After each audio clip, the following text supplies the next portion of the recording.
We're on? We're on.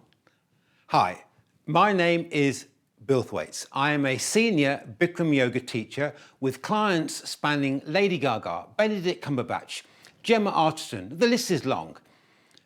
Just over 2 years ago, my wife and I sold our central London group of Bikram Yoga studios, which over a 10-year period attracted a staggering 80,000 plus members. We ran 76 classes per week and employed over 50 teachers at any one time, many of whom I mentored. I am currently writing a book called Perfect Freedom: How to Gain a New High in Physical and Mental Health, which details the science behind why I changed the way I practice and teach Bikram Yoga. Everybody who adopts my approach to Bikram Yoga experiences superior all-round performance, better flexibility, coordination, balance, awareness, core functional strength, while eliminating muscle tension in a shockingly short period of time. The secret nugget is the manner in which you target your effort. It's a mindset that's diametrically opposite to that used in the standard teacher's dialogue. That dialogue is great for the absolute beginner, left foot in, right arm up. But once you have that very basic framework of the postures in place, that same dialogue, that same headspace holds everyone back. Imagine learning the piano and all you had was level 1 piano book. The Bikram Yoga dialogue gets you off the starting blocks, but then it keeps you in a holding pattern, going round and round continually in circles, micromanaging your alignment all the time, watching yourself in the mirror, desperately trying to stretch your body deeper and deeper into a theoretical ideal form of the postures. I took my first class back in 2004, and for the first time in years, my arthritis seemed to give way. I found my miracle cure. And me being me, I dived headfirst into the yoga world and headed off to La Cienega Boulevard to do my grueling 9-week Bikram Yoga teacher training. And many, many moons later, there I was, a highly qualified, highly sought after senior yoga teacher. My students included the rich and famous Robert Downey Jr., Olivia Williams, Toby Jones, Maxine Peake, and many, many more. As a studio owner and a senior teacher, I mentored all the new yoga teachers emerging from the teacher training programs. Teachers and students would point out how strong my practice was. But for me, every class was like Groundhog Day, and my body was on a downward journey. As the years went by, the improvements I had initially felt in my early honeymoon period had taken a 360-degree turn. My flexibility was getting worse, my battle with arthritis was on a downhill slope, and my joint pain was progressively getting worse. The problem was, having drunken the Kool-Aid, bought the t-shirt and built 2 studios, I was blinded to the reality around me. But then, one week in March 2012, I was shaken out of my tree when we had 3 teachers unable to teach that week due to major joint pain and spine problems. One required knee surgery, one spine surgery. The other had such chronic back pain, they vowed never to practice yoga again.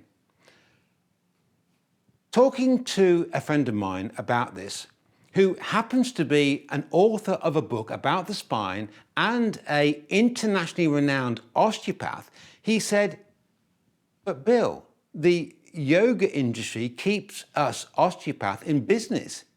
He went on to highlight the range of yoga-related conditions his clinic treats, and to be fair, we are talking about all types of yoga, Iyengar, Ashtanga, Yin, you name it, he has treated it in his clinics all the time.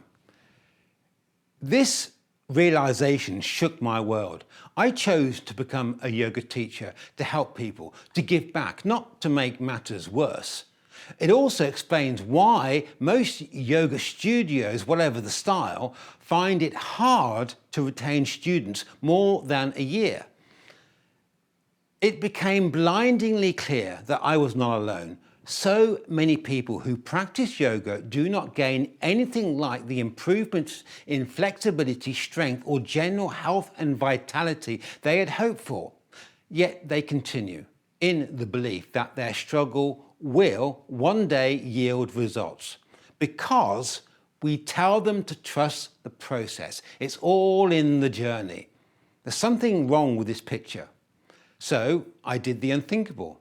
I took myself out of the safe and supportive yoga bubble and reverted back to my postgrad engineering research days, trawling through mountains of research papers.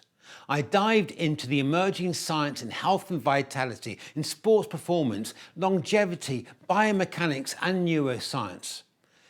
The first big realization was during a conversation with a leading spine surgeon who detailed how the spine heals itself and the steps required to help fuel that process. In short, the spine needs to be decompressed and then manipulated in various orientations without any negative compressive forces on the intervertebral discs. This process creates a greater surface area for the spinal fluid to diffuse into the discs, bringing in nutrients and oxygen while removing metabolic waste. Healthy disc, healthy spine. Out of the conversation, I learned why the standard approach to half moon and camel will in time damage the spine. Conversely, if you shift all your effort towards lengthening the spine and not concern yourself with how far you can go back, these same postures instantly turn into a structure which helps the body strengthen and heal the spine. It took me some time to figure out how best to decompress the spine in half moon and camel, but I knew I was on the right track when my back pain started to melt away. Practicing this way requires completely different muscle firing patterns. Later on in my research, I discovered what I was doing was engaging more functional strength, using the muscles deep within the body around the spine. This is one of the magic keys of developing an athletic structure, but I'm jumping the gun a bit on that. My next big stepping stone was a conversation with a Harley Street surgeon who specializes in shoulders.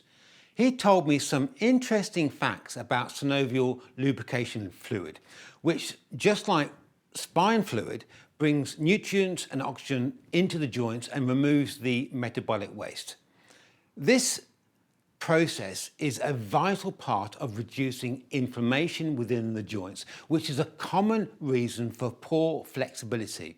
Often we think that tight muscles is the reason for poor flexibility, but it could easily be a problem in the joint capsule and nothing whatsoever to do with the surrounding muscles. However, the really interesting fact is that synovial fluid is non-Newtonian, which means when it's placed under a compressive load, it turns into a shock-absorbing, rubbery, stiff substance to protect the delicate joint. We need this protection for our joints when walking, running, or for all the other dynamic movements we put our joint through. When synovial fluid is acting as a rubbery shock absorber, it cannot flow, which means it cannot deliver nutrients and oxygen into the joint, nor remove the metabolic waste. If you are ever going to enhance flexibility by reducing inflammation, the joint must be relaxed open, allowing this synovial fluid to freely flow, enabling the joint to heal the damage caused by normal everyday wear and tear. But the mindset in all styles of Hatha Yoga, particularly Bikram Yoga, is to push and stretch your way into a posture. This will compress the joints, which in turn switches the synovial fluid from a free-flowing healing substance into a protective, stiff shock absorber. With this new information and combining my new knowledge of how the spine heals itself, I started adapting how I practice Bikram Yoga even more. I was seeing and feeling some amazing improvements. My sciatic pain and back pain started to fade away. I knew then I was truly onto something pretty powerful. So then I changed the way I taught and removed all the push dialogue, and instead guided my students to creating space within the joints. The feedback from my students blew my mind. They too noticed their pain melting away. My next eye-opener was in the field of neuroscience, in particular what is meant by the phrase mind-body connection. This subject is so vast, I could easily fill an hour-long webinar on this subject alone, detailing how to effectively teach the brain to coordinate superior body movement muscle firing patterns, which will improve your guitar playing, your golf swing, your tennis skills, your running style, and enhance your yoga. I don't have time for all that now. However, the big take-home message here was how our reptilian brain, called the cerebellum, positioned at the back of the brain here, at the stem, brainstem, is responsible for effective coordination of our limbs. Our thinking conscious mind, housed in the neocortex, is a raw, basic command center. Although the reptilian brain is physically smaller than our thinking analytical neocortex, its processing power and speed is far superior. When we learn to ride a bike, our thinking analytical mind told the reptilian brain to position the body on the seat and to hold the handlebars. And it had no idea how to actually ride the bike without falling off. All the thinking mind could do was to keep telling the reptilian brain not to fall off. The thinking brain hasn't got the processing power to keep up with the reptilian brain as it figures out how to coordinate the body to ride the bike. It doesn't take long before riding a bike becomes an automatic process, like crossing your arms or catching a ball.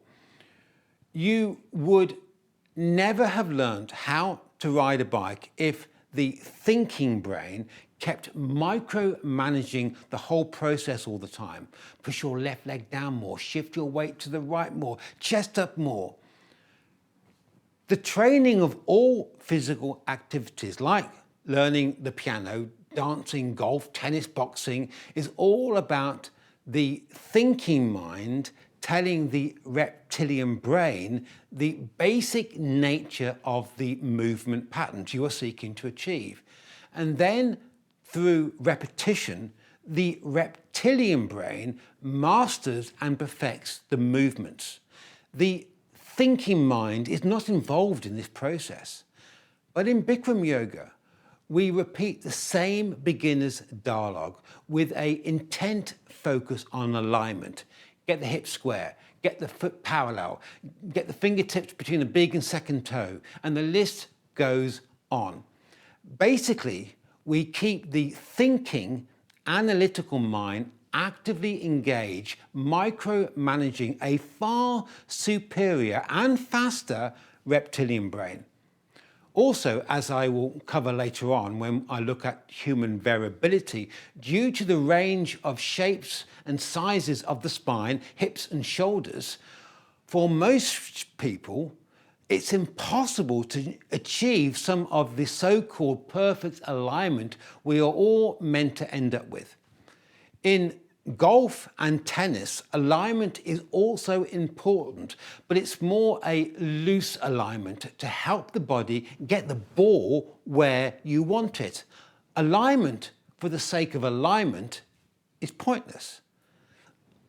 Through my research, it became blindingly clear the best way to heal and strengthen the body is to move all the joints in the body in various orientations without being rigid about alignment, allowing the reptilian brain to have far freedom to explore. It's no wonder, unless you instantly fall in love with Bikram Yoga, as I did, most people add it to their list of things they tried but didn't really work. Coming back to the phrase mind-body connection, in essence, it's a conversation, a relationship between the thinking mind, this neocortex, and the reptilian brain, this cerebellum. If this thinking mind is always sitting back in its ivory tower, micromanaging the reptilian brain, you end up with a battle on your hands. You never reach a point athletes call the zone or flow state, where the reptilian brain and the thinking conscious mind are working together as one. If every time you're on your mat, all you hear is that basic Bikram Yoga dialogue, that conversation with your reptilian brain is a one-way process. That's not how we develop a two-way relationship needed to effectively master the piano, golf, boxing, rock climbing, or yoga. Again, I don't have time to fully explore the brain, but one point is extremely important, which is that your body doesn't produce pain signals. It's your reptilian brain that sends out pain signals to the neocortex. The reason why it does that is highly complex, but understanding it changed everything for me, because I was getting a lot of arthritic pain, which now has totally vanished from my life.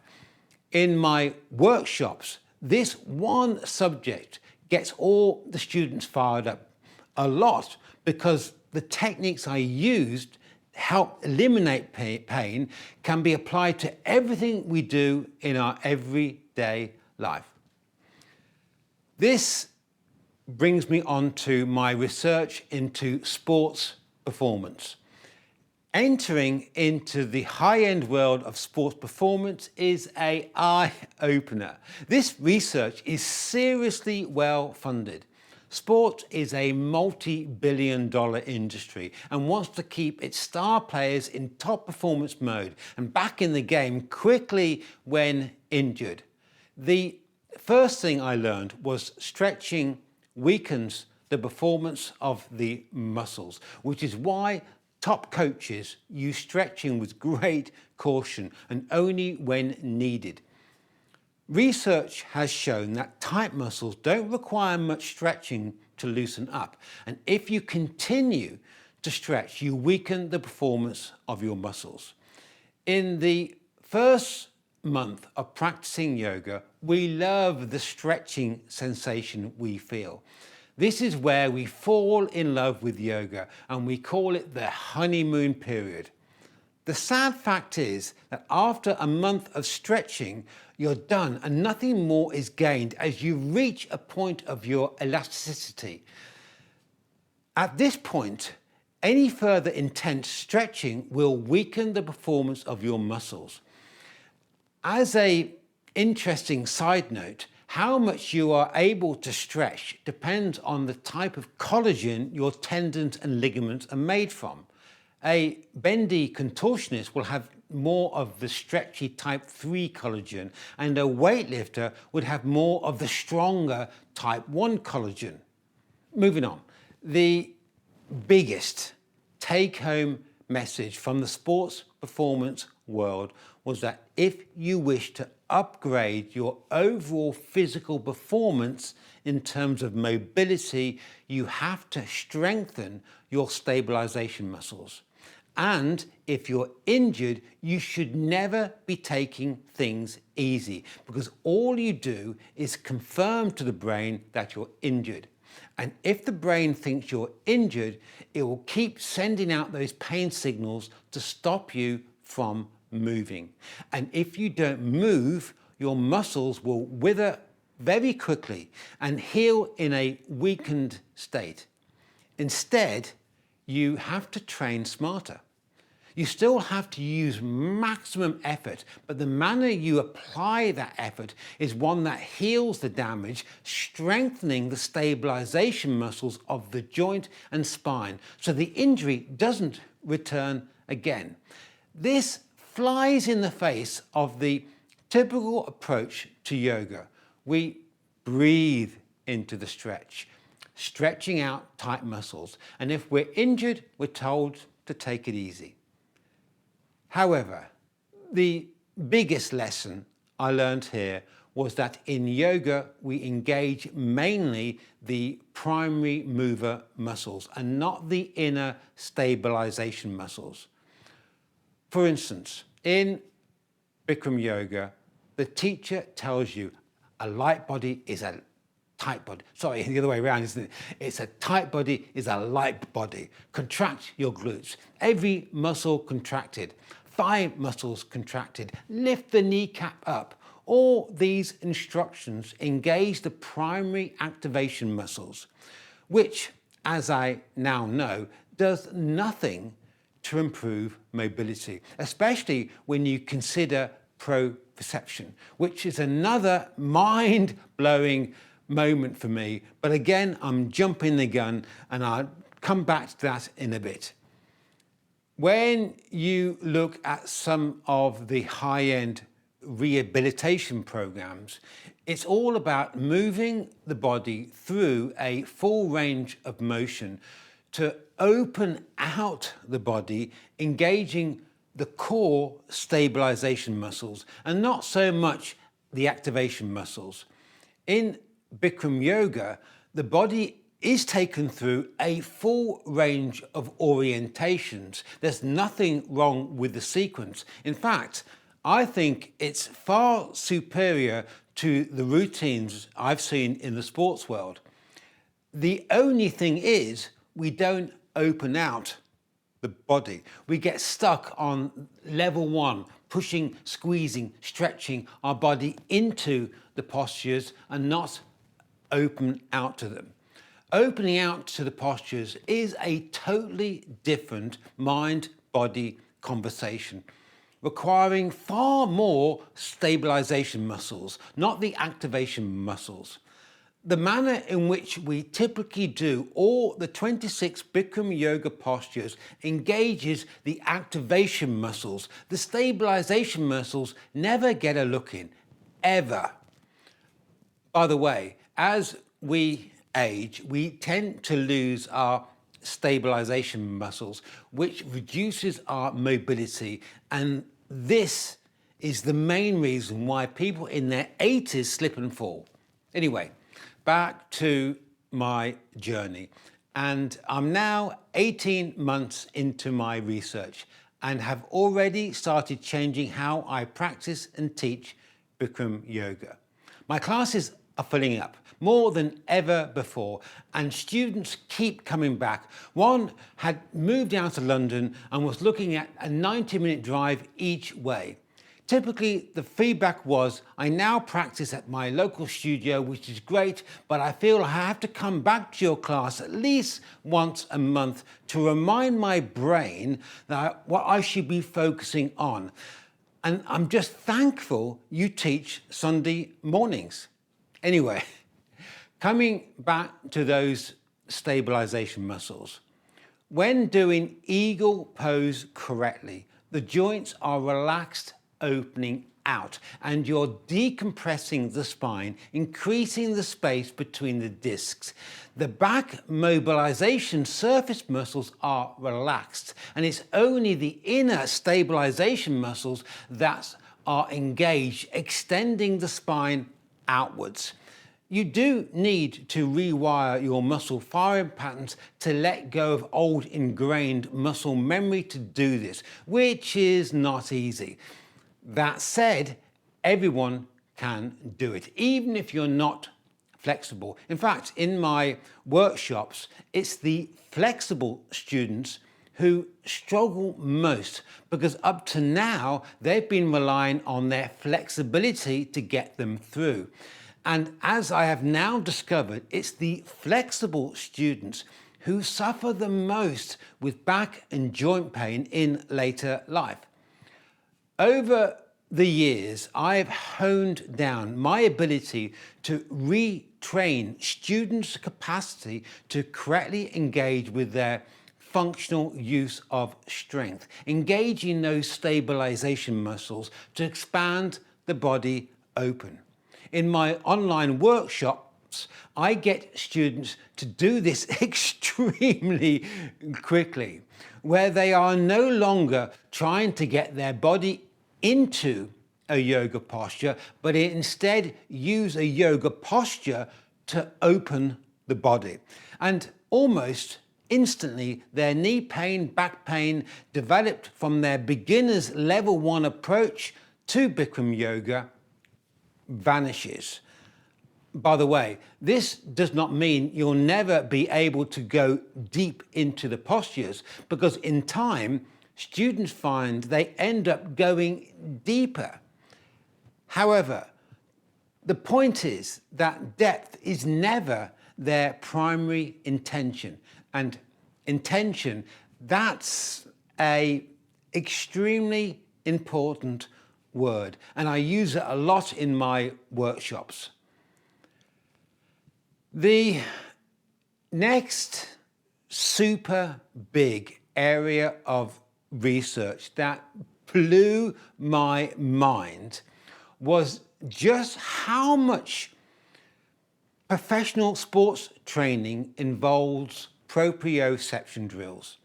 Yoga, like all other activities, is about motor control. Motor control is the brain's ability to gain access to and control all the muscles in your body. That reptilian brain has a program that's continually running in the background that builds up a virtual map of your body.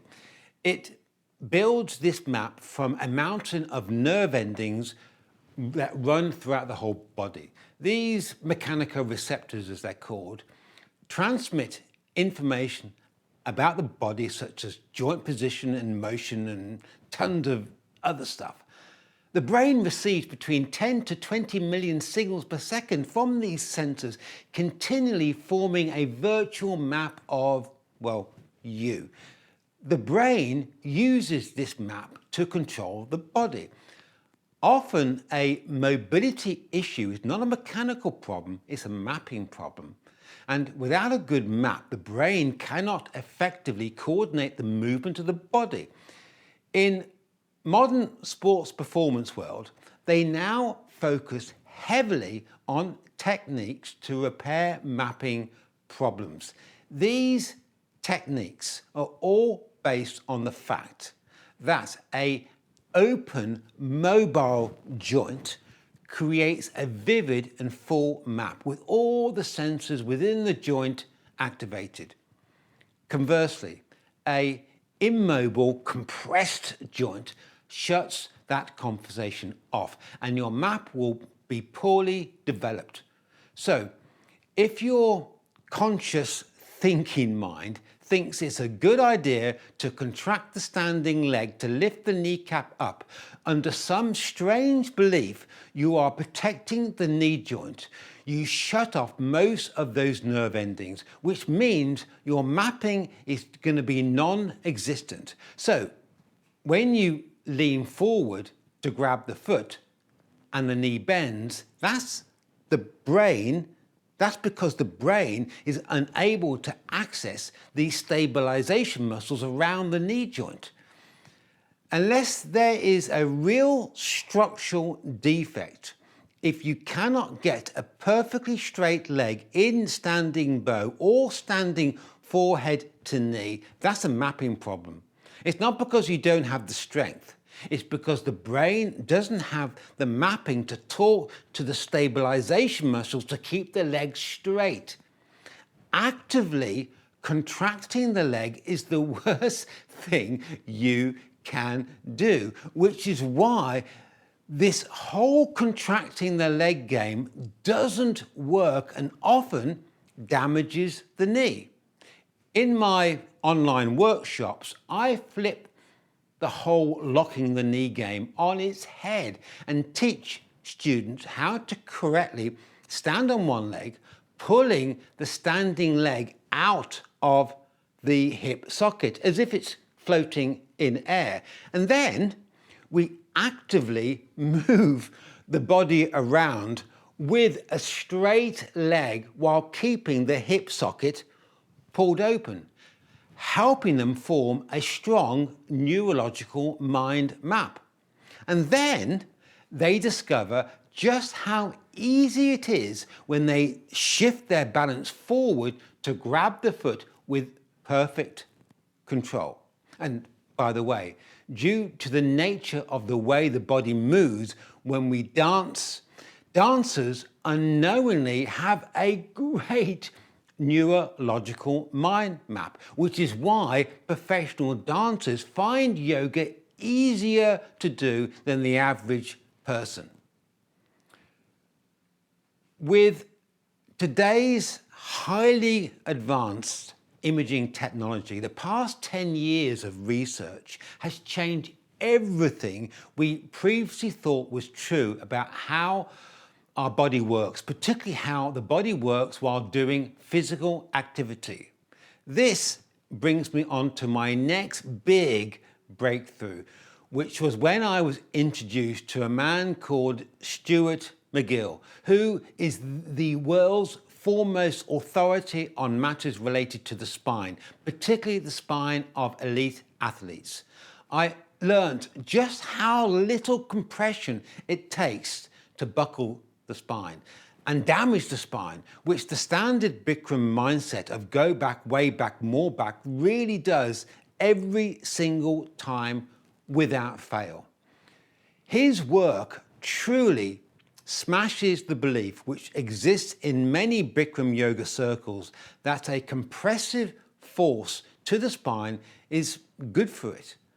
But at this point in my research, I kind of already knew that. The big take-home message from this guy was how different we all are.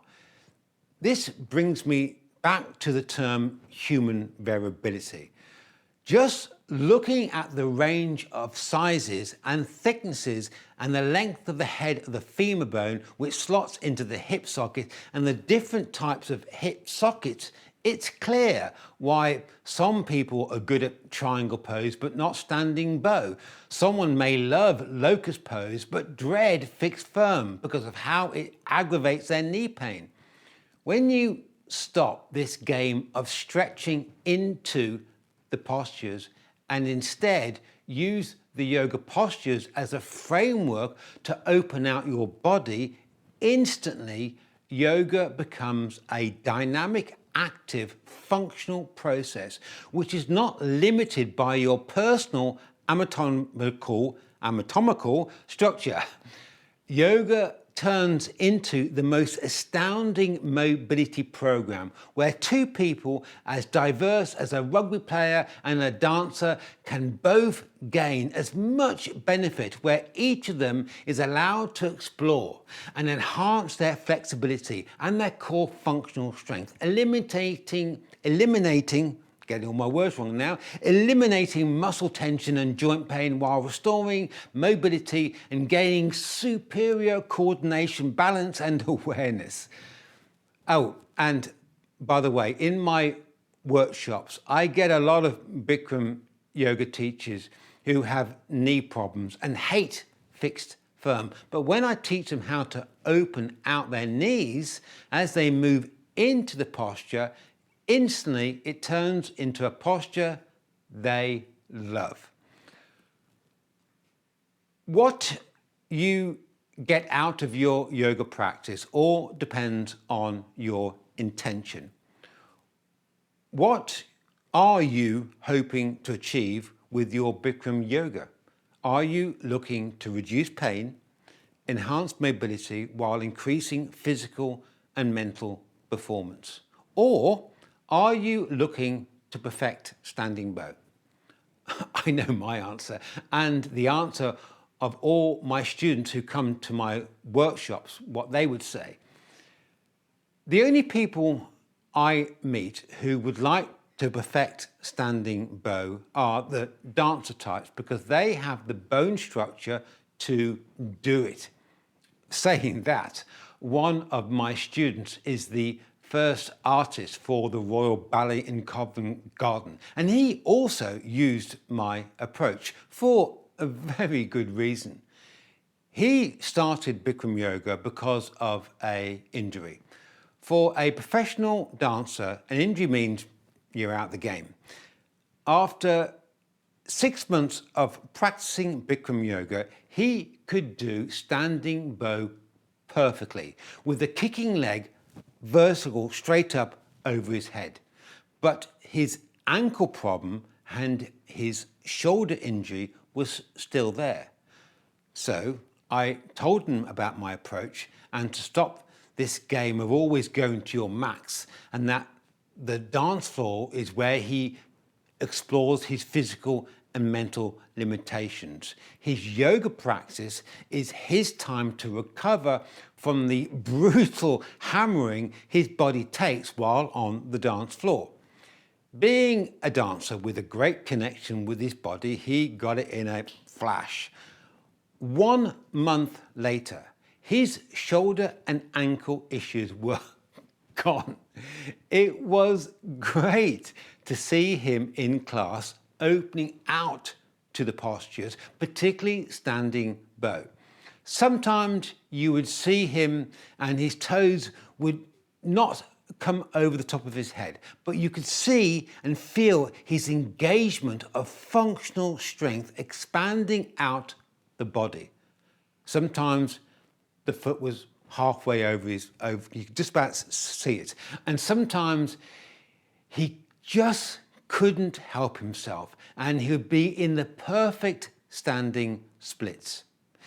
He told me several months later that opening out to the postures without concerning himself how far he went that day, his overall mobility had improved, which is an astounding comment from a professional ballet dancer with a range of motion most of us would die for. What's the time? Time? Oh, do you have time for fascia? Okay, fascia.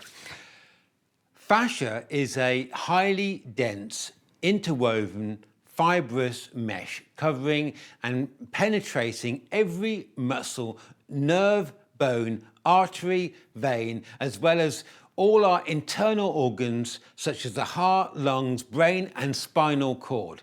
It's a bit like a supportive scaffolding system binding all the elements of the body together. The most important aspect of this system is that it's one continuous interconnective tissue, as if it was one giant sweater knitted by your grandma. Unlike a traditional steel scaffolding structure, the fascia system needs to be supple and move in harmony with the body. Fascia is a bit like a sponge full of collagen and other fluids, allowing the overlapping muscles and fibers to easily glide and slide against each other as they independently contract and relax. As we age, overused sections of this fascia dry up making those sections sticky and less slippery, which in turn reduces body mobility. Fascia also becomes sticky when it's inflamed due to an injury. The solution is relatively simple. You have to evenly distribute the fluid within the whole enclosed structure. This can only be achieved through simple movements, allowing the fascia to open, creating space for the fluids to redistribute throughout the entire system. Squeezing and stretching your body deeper and deeper into a yoga posture is more likely to irritate the system, not heal it. Anyone looking to recover from an injury or restore age-related wear and tear has to focus on engaging their functional strength to pull open the entire elastic mesh of fibers that make up the fascia system. This means a back bend is not about how far you can go back. It's about how much you are able to expand open the whole body, head to toe, while within the framework of a back bend. The moment you override this mindset, focusing more on how far your spine is able to bend back, you change the whole nature of the game. You change the whole mind-body conversation. I could talk for hours about my research and why the only conversation you should be having with your body is how can I expand and open the whole body within the framework of a yoga posture. To do that, all the joints must be relaxed and pulled open using your stabilization muscles, not your activation muscles. Physically, it's harder, but mentally, it's a walk in the park. I would like to expand on fascia in terms of something called spiral lines and how this affects your balance and proprioception. And also how where your eyes look changes everything, and why you should never look back in a back bend. And I would like to talk about breath control and why if you inhale as you come up in cobra, those stabilization muscles needed to decompress the spine do not get activated.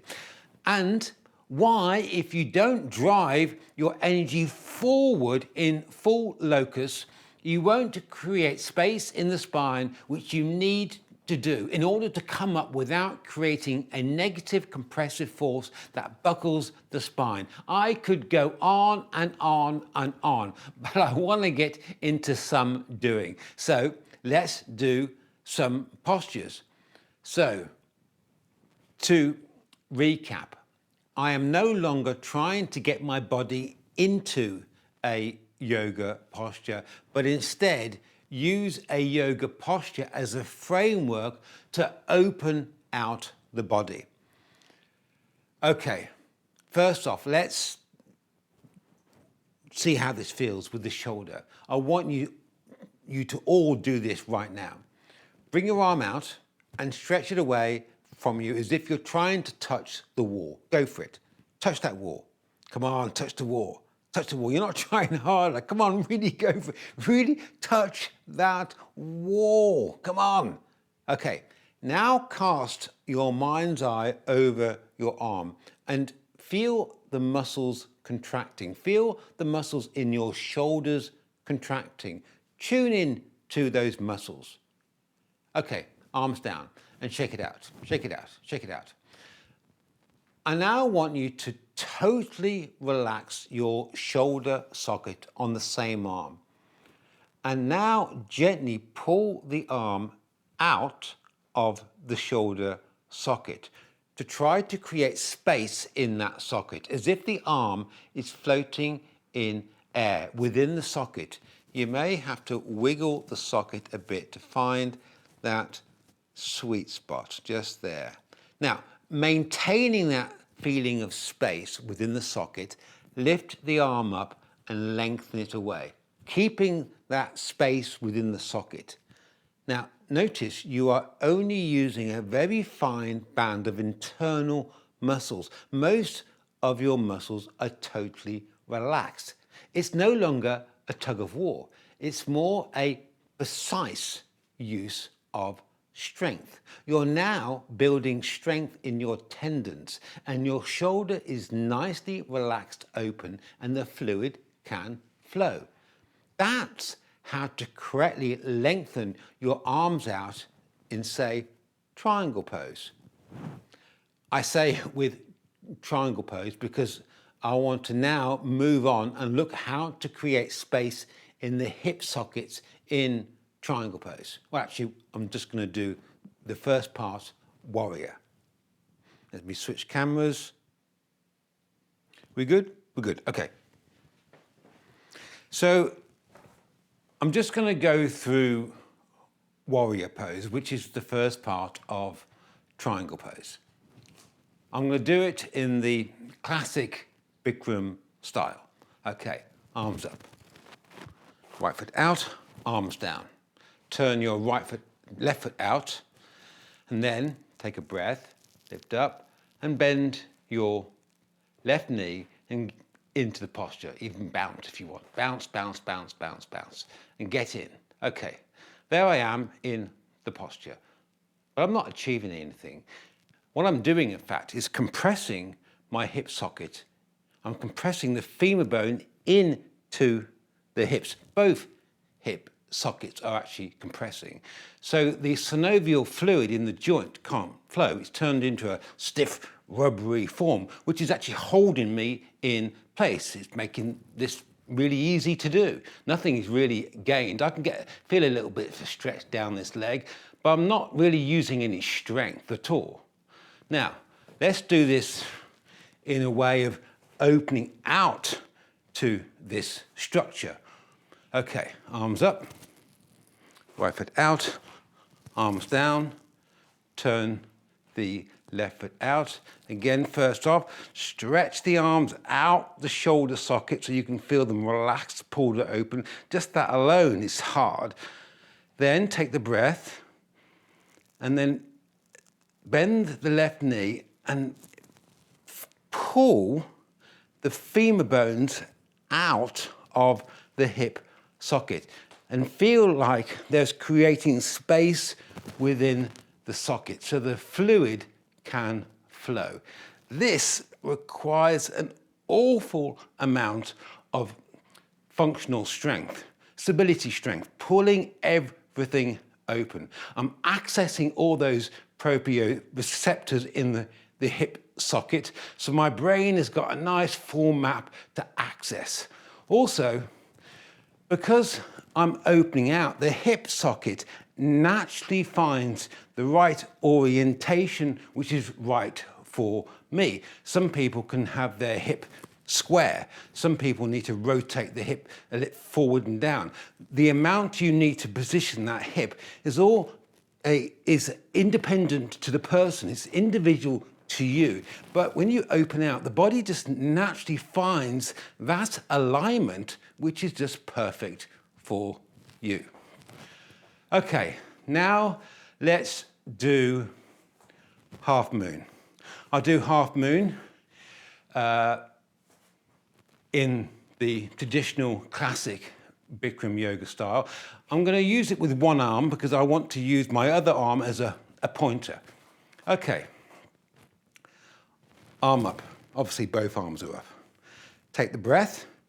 Inhale, full lungs, lengthen up and out, and then I'm going to ask my body to come down. Come down, come down, come down, come down, come down, come down, come down, come down. But now I can feel there's a compression on the inside of my spine. Now, a fundamental law of physics. When there is a compression, there is a buckling. And this means my spine is buckling. The effect of this buckling is that it's going to cause my hip socket to shift out of alignment, and my shoulders are going to shift out of alignment. Classically, we say, oh, you've got to bring that, well, the one hip forward and the shoulders forward to bring everything into alignment. But that act just aggravates that compression you already have. You're just damaging the spine, trying to force the shoulders and hips square due to a compression in the spine, which is buckling the spine.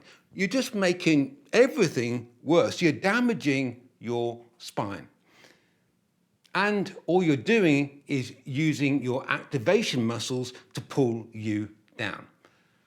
Okay, now let's do that with a mindset of expanding out to half moon. Okay, arm up, same drill, inhale, but this time lengthen for the crown. Really focus on the lengthening to decompress the spine. Inhale, exhale, lengthen up and out, really decompress, pulling the spine open, and just get to that 1 o'clock point and no more. And then, instead of planting your mind there, plant your mind there. And just imagine there's a giant magnet that's pulling you to the side, to that way. So your mind's eye is there, it's never there. And you're lengthening and you're pulling the hip and the chest that way. And you're lengthening and you're pulling that way. And you've got to lengthen.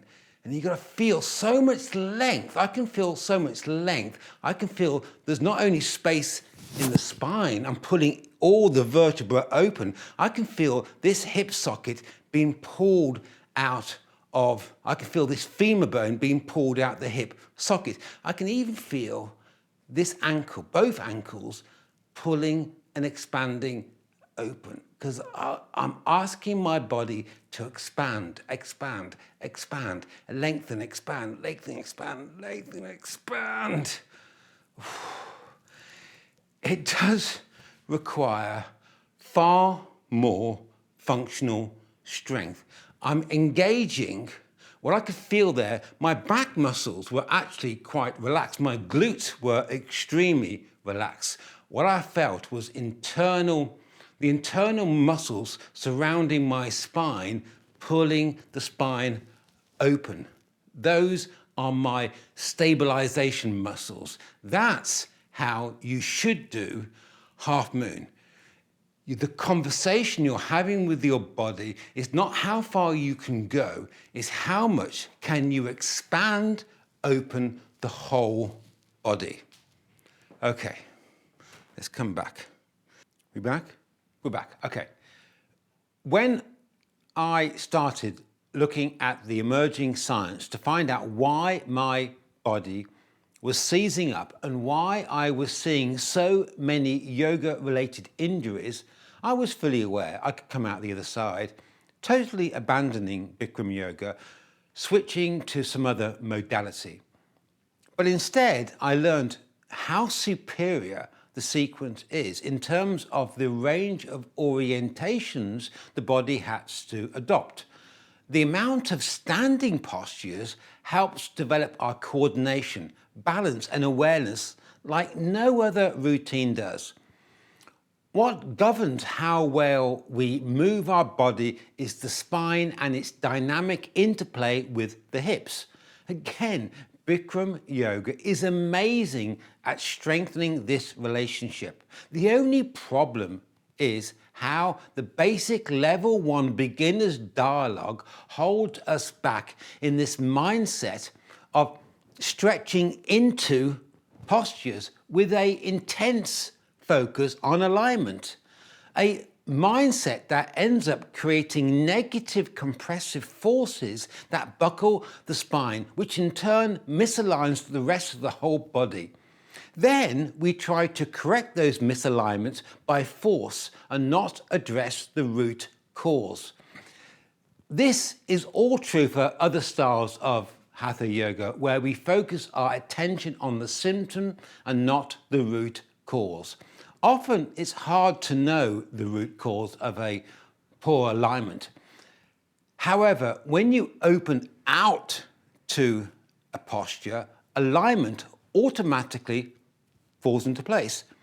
An alignment that is perfect for our individual musculoskeletal structure, and in doing so, the healing fluid in the spine and joints are able to flow, reducing inflammation. Opening out to the postures also builds greater functional strength, building up the stabilization muscles, which are often the cause of joint and spine injuries and pain. Opening out to the postures turbocharges our proprioception, helping our reptilian brain access all the mechanical receptors in our muscles, tendons, and fascia, giving it the capacity to build a superior neurological map of the body, which it needs for fine motor control in order to safely do yoga and all the other physical activities we do in our daily life. Opening out restores the fluid movement of fascia, engaging the fascia's interspiral lines in a dynamic and active manner, which it's designed to do. By opening out, Bikram Yoga turns into the most astounding mobility program where two people as diverse as a rugby player and a dancer can both gain as much benefit, where each of them is allowed to explore and enhance their flexibility and core functional strength, eliminating muscle tension, joint pain, while restoring mobility and gaining superior coordination, balance, and awareness. I am blown away from the results experienced by Bikram Yoga students, what they can achieve in a rapidly short period of time. It will take you to a whole new playing field. Go and watch some of my workshop testimonials and you'll see what I mean. Okay, I know some of you are wondering if I'm going to offer you all a deal on one of my workshops. Well, I'm not going to disappoint you. I'm going to offer you a deal on my Immersion Workshop program. Okay, my Practice Smarter Immersion program is a full-on 14-hour course that spans over 2 weeks. It's limited to 8 spaces, so it does sell out quickly. It includes 2 4-hour interactive online workshops held on Sundays, where I break down all the postures in detail, and 4 interactive 90-minute online classes, 2 on Tuesday and 2 on Thursdays, where you can put into practice your new skills. Dates and times for this Practice Smarter Immersion program are available underneath this webinar. The benefits of joining me are mind-blowing. You will walk away with a robust, scientifically proven and developed approach to Bikram Yoga that delivers superior performance, better flexibility, coordination, balance, awareness, core functional strength, while eliminating muscle tension in a shockingly short period of time. I break down each of the postures in terms of the musculoskeletal structure, the orientation of joint movement, and where to place your effort. Often, our inability to correctly do a posture is due to muscles which are active but should be relaxed. You will learn how to turn off all those muscles you don't need. For some reason, the yoga world has adopted a an approach to breath control which is polar opposite to the sporting world. I start off discussing this, outlining why and how to breathe better. I go through how the mind and body talk to each other and the road you must travel down to effectively train the body and mind communication pathways to do what you want, whatever physical activity you are doing. Throughout this immersion program, you will fully comprehend why, when you know exactly where to target your energy, your alignment simply falls into place. An alignment that's perfect for your individual musculoskeletal structure and not some theoretical form which only a very small percentage of people, flexible people, can do. In my workshops, I do a lot of proprioception drills to help your brain form a stronger neurological mind map so that you can easily and safely stand on one leg in standing forehead to knee and standing bow without actively lifting the kneecap up. You will walk away with a superior mind-body connection, giving you better coordination, balance, and awareness. I demonstrate if your eyes are looking in the wrong direction, you can easily contract the wrong muscles, stopping the body from opening out. This is a new area of sports performance training top coaches are now learning all about. It throws a spanner in the works for the classic line teachers use, where the eyes go, the body will follow. At the end of this immersion program, you will have fully learned how to open out your body to a yoga posture and why, if you continue with the old mindset of getting your body into a posture, you will most likely end up injuring yourself. This immersion program is packed full of information and techniques that will shift your whole Bikram Yoga experience to a totally different level. Let's go through some of the features. You have access to the recordings of the sessions for 1 month, so you can go back and recap on things you've forgotten. This also means if for whatever reason you cannot make one of the classes, you can catch up later. Obviously, you'll get more out of the live sessions because I can see you and you can ask me questions. During the event, you get unlimited email support. Everybody who has completed one of my workshops talks about how well everything is explained. However, some of you may develop a nagging question in your mind that just needs to be resolved. There is no such thing as a dumb question, so don't be shy, email in.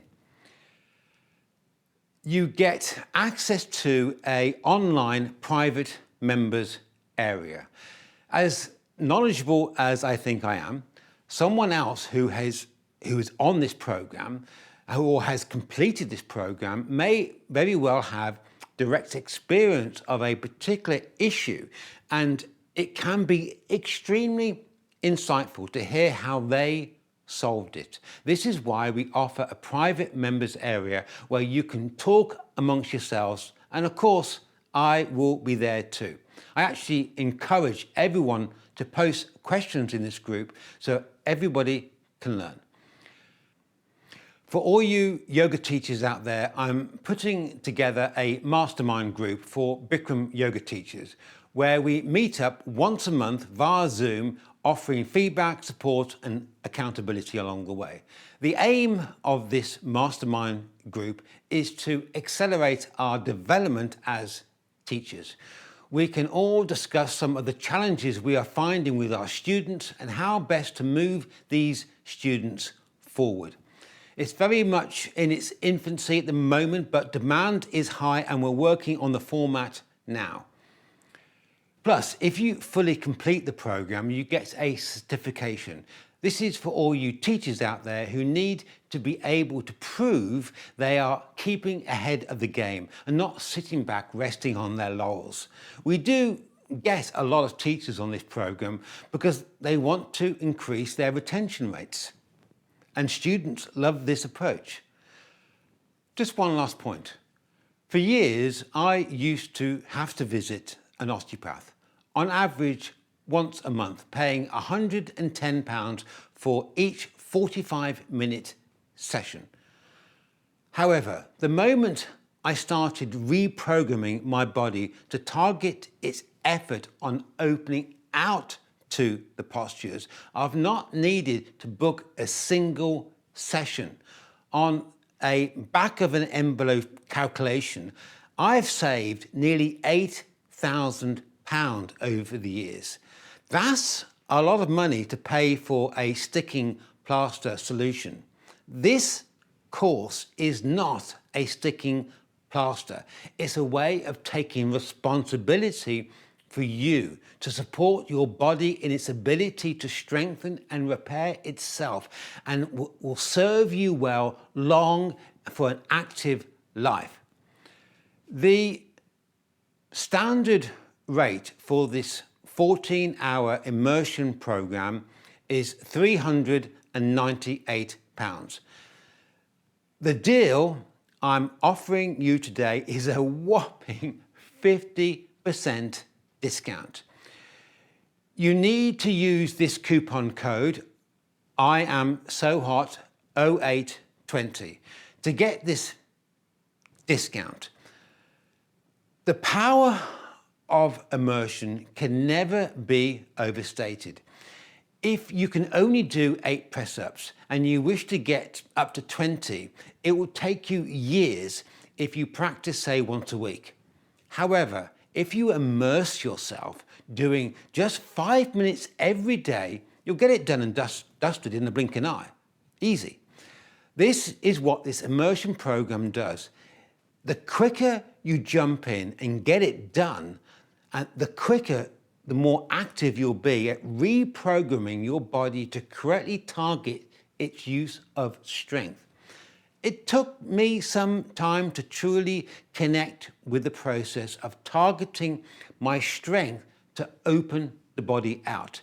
In this workshop, I share loads of hints and tips so your journey will be significantly shorter than mine.